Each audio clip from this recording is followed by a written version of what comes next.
Mali, au Sénégal. Alors, vous pouvez me dire les thèmes de référence justement de ce dialogue intermalien? Comme je viens de le dire tout à l'heure d'ailleurs dans mon intervention préliminaire, ça fait plus de 10 ans que le Mali est confronté à une crise qu'on a qualifiée même de multidimensionnelle parce que ça concerne pratiquement tous les aspects de la vie socio-économique, culturelle, tout.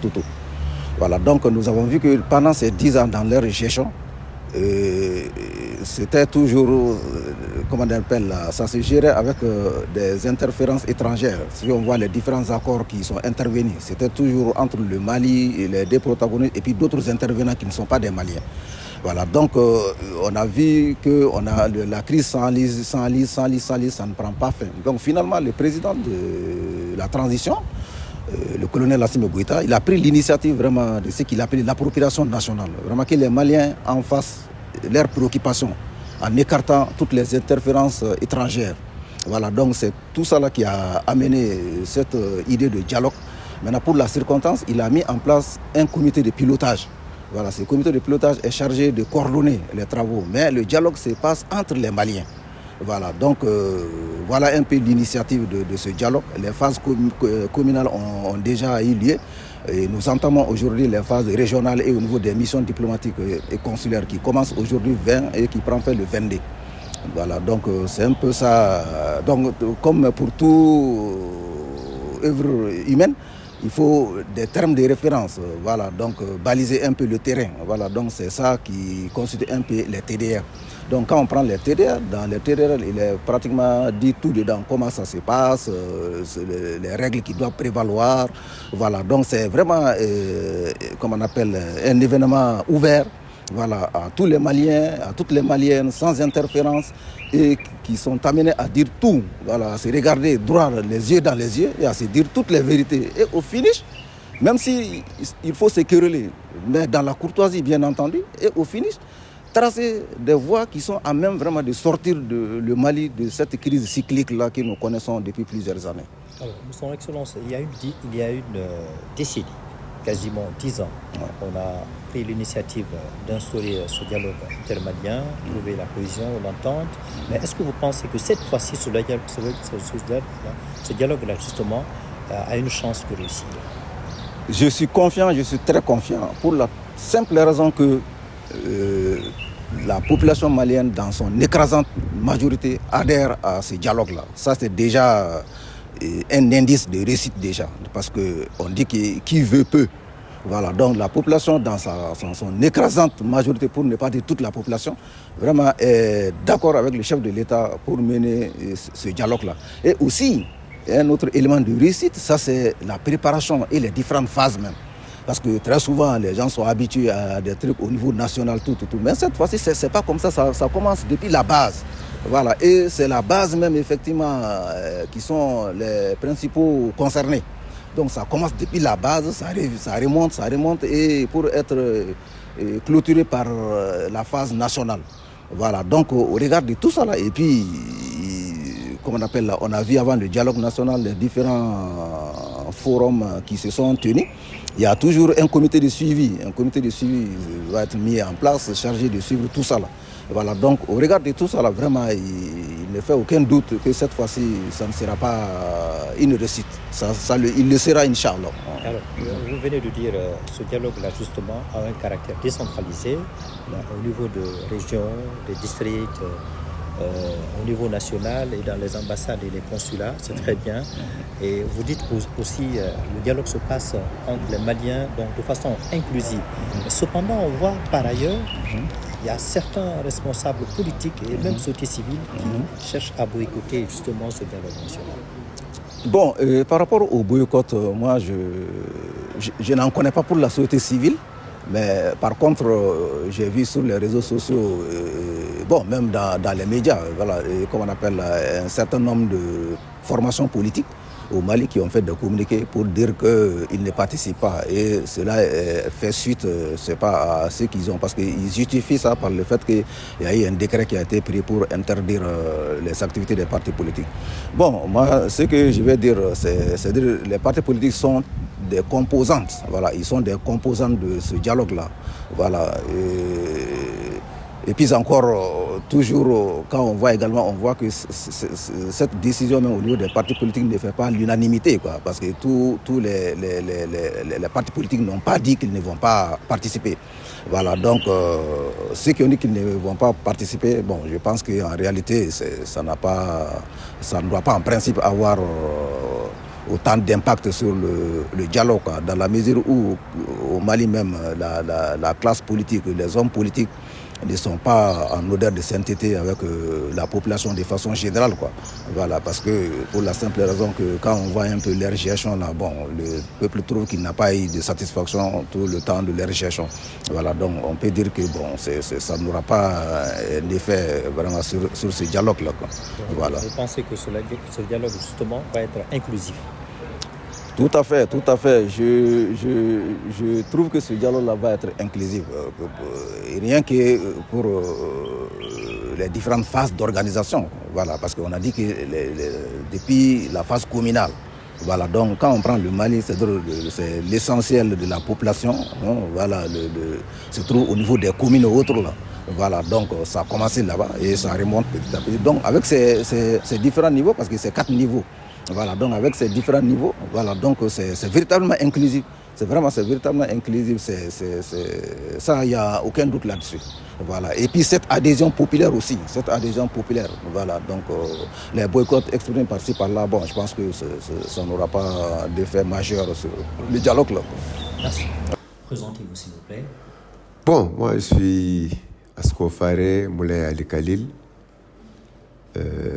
Ancien ambassadeur du Mali au Sénégal, où j'ai fait 5 ans, et délégué par le président du comité chargé de préparer le dialogue pour venir ici assister les compatriotes, pas diriger, assister les compatriotes par rapport au dialogue et surtout leur recommander d'avoir beaucoup d'écoute, patience d'écoute, d'échanger sur tous les sujets. Il n'y a pas de sujet tabou, mais de mettre le Mali au-dessus de tout. Vous savez, jusqu'à présent, presque un quart de siècle de troubles. Malheureusement, toutes les tentatives pour essayer d'endiguer les différentes crises ont échoué. Et le constat des très hautes autorités du Mali, commencé par le président, son Excellence Assimi Goïta, était que si on y voit de très près, pratiquement tout ce qu'il y a eu comme crise où des éléments extérieurs ont intervenu,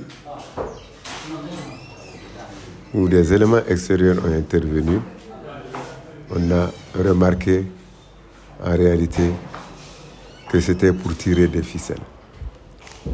Bon, c'est dit, il est grand temps que les Maliens se parlent entre eux-mêmes, qu'ils se disent des vérités, qu'ils se fâchent, mais tout en gardant la sérénité nécessaire, en se disant que on a le seul bien irremplaçable, le bien commun, c'est le Mali. Son Excellence, justement, quelles sont les crises? Vous connaissez très bien ce pays-là, qui est à l'origine, qui fait que les Maliens ne se parlent pas. Bon, ce qui fait que les Maliens ne se parlent pas, comme ils auraient dû le faire, c'est qu'il y a trop d'intermédiation. Si ce n'est pas la France pour essayer d'intervenir entre les Maliens, c'est l'Algérie. Si ce n'est pas l'Algérie, un moment même le Burkina était intermédiateur entre les Maliens. Donc, chaque fois qu'il y a intermédiation, vraiment, il y a des problèmes. Quand on se parle par personne interposée, c'est un dialogue voué à l'échec. Mais quand on s'assoit entre Maliens, on s'enferme, on se dit la vérité, tout en acceptant de nous écouter les uns et les autres, on finira par se comprendre sur l'essentiel, qui est de sauver notre pays. Justement, ce n'est pas la première fois d'organiser un tel dialogue intermalien. Ça fait quasiment 10 ans que vous êtes là-dessus, une dizaine de dialogues organisés. Est-ce que vous pensez que cette fois-ci, celui-là va réussir? Bon, celui-là est condamné à réussir. Hein? Parce que vous savez, ce n'est pas parce qu'il y a eu des expériences passées tristes qui n'ont pas réussi qu'il faut cesser de tenter autre chose. Mais la différence avec les autres dialogues, c'est qu'il y a toujours un élément extérieur. Il y a toujours un élément extérieur. Mais cette fois-ci, très sincèrement, c'est comme en famille. Vous avez beau vous brouiller entre vous. Si vous restez dans la famille, vous serez condamné à vous entendre. Et c'est ça. Ce n'est pas parce qu'il y a eu des expériences tristes dans le passé qu'il ne faut rien tenter. Et très sincèrement, depuis 2 mois que nous sommes dans ces préparatifs-là, il y a de l'optimisme en l'air. Il y a de l'optimisme en l'air. Parce que on n'a que le Mali. Hein. On n'a que le Mali. Et vous savez, ce dialogue-là n'aurait même pas pu se tenir s'il n'y avait pas eu la conquête de Kidal, la reconquête de Kidal. Ça n'aurait pas pu se tenir. Parce que Kidal échappait au giron de l'administration malienne. Kidal est revenu. Nous nous sommes affranchis de la tutelle, entre guillemets, de la MINUSMA, des accords d'Alger et du paternalisme de certaines puissances. Et ça, je pense que c'est ça l'avenir. Alors, qu'est-ce que vous expliquez justement le retrait du Mali, y compris ses alliés, le Niger et le Burkina Faso, de notre organisation sous-régionale, en l'occurrence la CEDEAO? Vous savez, les fonds baptismaux de la CEDEAO ont été posés au Mali. Dans notre constitution, nous sommes le seul pays à dire que nous sommes prêts à laisser une partie de notre souveraineté au profit de l'Union africaine, donc au profit de toute organisation sous-régionale, en raison du fait que nous souhaiterons qu'il y ait une véritable communauté de destin. Mais voyez vous-même, quand la CEDEAO se permet, pour un pays enclavé comme le Mali, de fermer toutes les frontières, de couper même l'électricité pour les pays qui fournissaient. La crise électrique au Mali, vous êtes au courant. De couper l'électricité. D'empêcher le flux des marchandises. Moi, j'étais là, à Dakar. Et vous savez quel était le premier client du port de Dakar lorsque j'étais là? Vous le connaissez? C'est qui?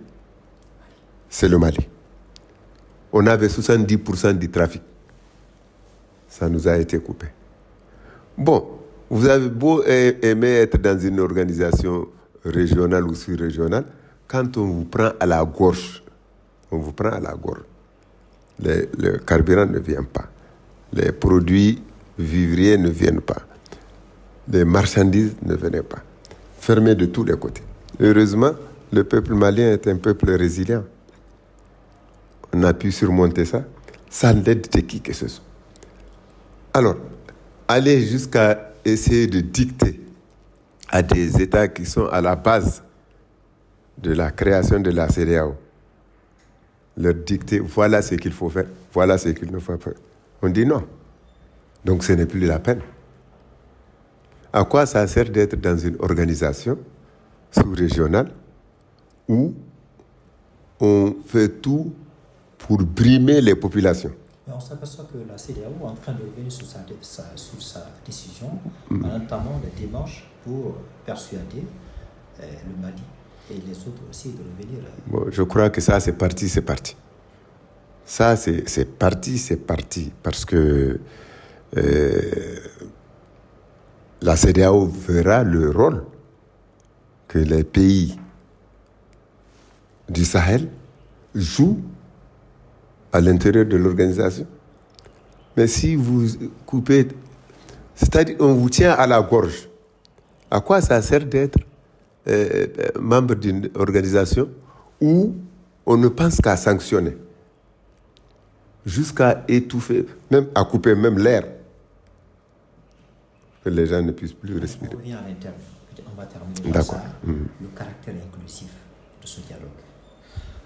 On s'aperçoit qu'il est un petit peu menacé par les partis politiques et les sociétés civiles qui ont souhaité boycotter ce dialogue-là et dire que ce dialogue ne va pas s'arrêter parce qu'il y a certains Maliens qui ont été